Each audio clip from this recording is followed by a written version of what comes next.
Bonjour à tous, je suis très contente de vous retrouver enfin dans un nouveau tuto couture. Ça fait une éternité que j'en ai pas fait. Aujourd'hui, je vais vous montrer comment j'ai fabriqué une petite trousse pour mes pinceaux avec des compartiments pour chaque pinceau. Évidemment, si vous n'avez pas de pinceau à maquillage, vous pouvez faire exactement la même chose pour ranger, je sais pas moi, vos crayons de couleur, vos feutres, toutes sortes de fournitures. Comme d'habitude, je n'utilise pas de tutoriel au préalable, ni de patron, ni rien du tout. Je fais ça de moi-même, j'invente le petit objet dans mon petit cerveau. Je le fabrique en même temps que vous et je vous explique comment j'ai réalisé les étapes. Donc j'espère de tout cœur que vous comprendrez ce tutoriel, mais si jamais vous avez des questions, quelque chose que vous n'avez pas compris, n'hésitez pas à me poster votre question en commentaire, je réponds toujours à tout le monde et toujours très rapidement. Si jamais vous avez besoin d'aide pour les bases de la couture ou utiliser une machine à coudre par exemple, je vous mets une vidéo juste ici qui a énormément vieilli, je le sais, où je vous explique les bases et comment j'utilise ma machine à coudre. C'est parti, on passe tout de suite au tuto.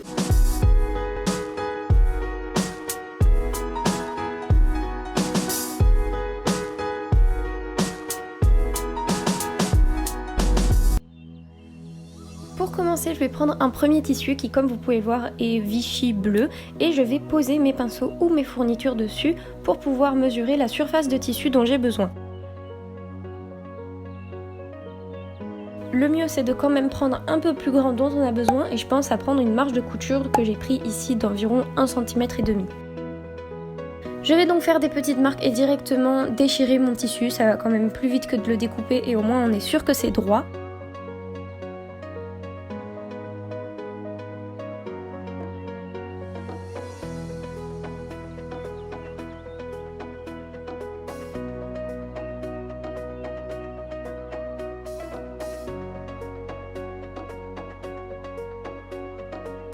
Et je vais prendre exactement la même surface de tissu sur un autre tissu qui ici est tout blanc, mais évidemment vous pouvez prendre n'importe quel autre tissu, soit le même, soit un d'une couleur différente, c'est comme vous voulez.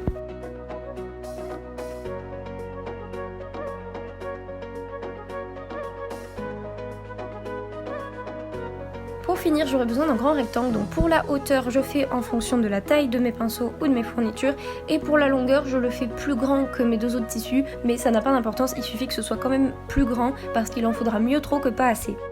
Donc si vous avez bien suivi, vous devrez vous retrouver avec ceci. Je vais d'abord prendre mon grand rectangle qui me servira de poche et je vais faire des bordures en haut et en bas. Celle du bas n'est vraiment pas nécessaire puisque de toute façon on ne la verra plus à la fin, mais c'était juste pour moi pour que je sois sûre que ce soit propre. Évidemment, si vous avez un fer à repasser, c'est mieux, mais si vous n'en avez pas comme moi, vous allez devoir mettre une tonne d'épingles pour que ça tienne. Je me suis rendu compte que ma poche était un petit peu large, du coup je l'ai recoupée avant de faire mon bord du bas.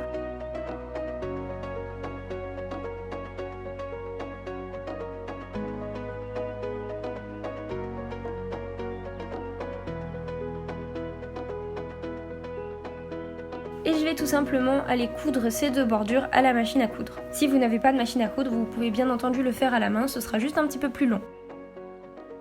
Je vais maintenant associer ce rectangle à ma partie blanche, je vais juste faire une couture sur un des deux côtés.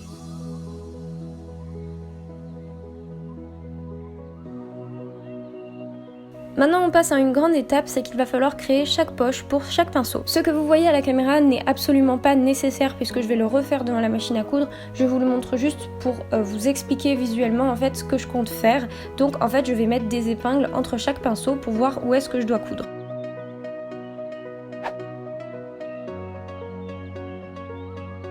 Donc comme vous pouvez le voir, les épingles vont juste me servir de repère et je vais coudre les poches les unes après les autres tout en faisant à chaque fois attention de prendre la bonne taille.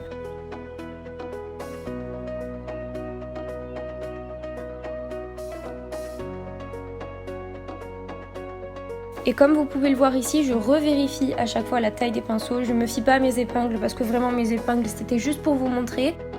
Si vous préférez faire un petit trait au crayon pour vous repérer, c'est mieux. Sinon, vous faites comme moi, vous prenez un tissu à carreaux et comme ça, vous avez directement les repères dessinés sur votre tissu.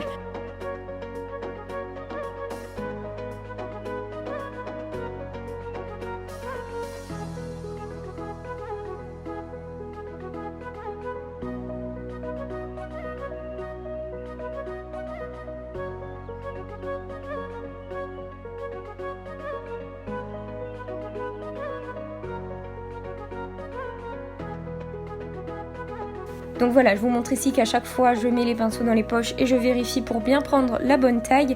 Si vous faites une trousse de crayons de couleur ou de pinceaux qui ont tous la même taille, c'est l'avantage parce que toutes vos poches seront pareilles, ce sera d'autant plus rapide. Une fois que j'ai terminé de coudre toutes mes poches, je vais découper du coup le surplus de tissu que j'avais laissé et je vais le rattacher au bord de mon tissu blanc.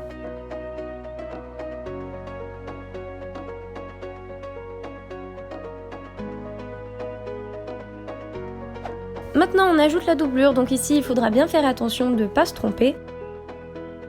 À la fin, ça doit nous donner quelque chose comme ceci, c'est-à-dire avec les carreaux bleus derrière et la poche à l'intérieur. Mais en couture, je vous le rappelle, on coud à l'envers. C'est pour ça que je vais mettre les tissus à l'envers l'un contre l'autre, puisqu'à la fin, c'est ce qui ressortira à l'endroit.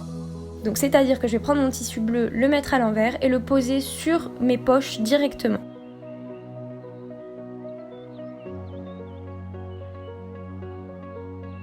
Ici je fais des petites marques pour vous montrer le trou que je vais laisser à la fin et je vais coudre tout le tour sauf là où j'ai mis les petites marques pour laisser un petit trou pour pouvoir retourner à la fin mon tissu.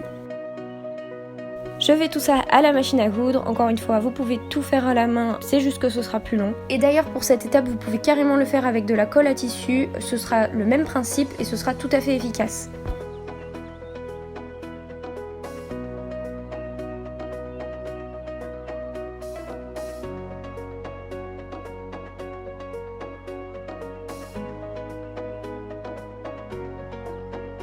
Donc je fais bien attention de m'arrêter sur mon petit repère noir.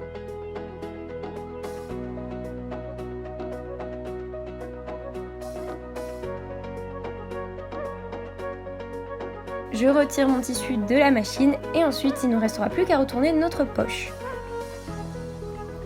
Donc je la retourne, je vais mettre de mon ciseau pour pouvoir bien retourner les coins pour éviter que ça fasse des coins ronds. C'est exactement le même principe que quand on coud un coussin, sauf que là je ne vais pas mettre de mousse à l'intérieur évidemment, c'est juste une doublure.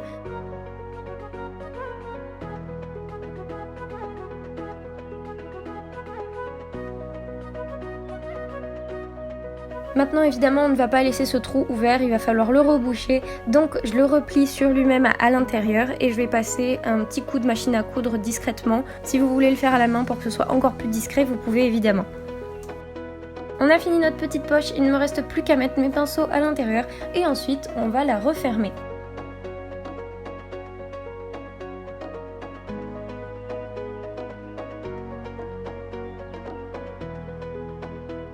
Pour la fermer, j'ai décidé de l'enrouler avec un ruban et faire un joli nœud. Si vous voulez coudre directement votre ruban au dos de votre trousse, c'est tout à fait possible, comme ça vous évite de le perdre.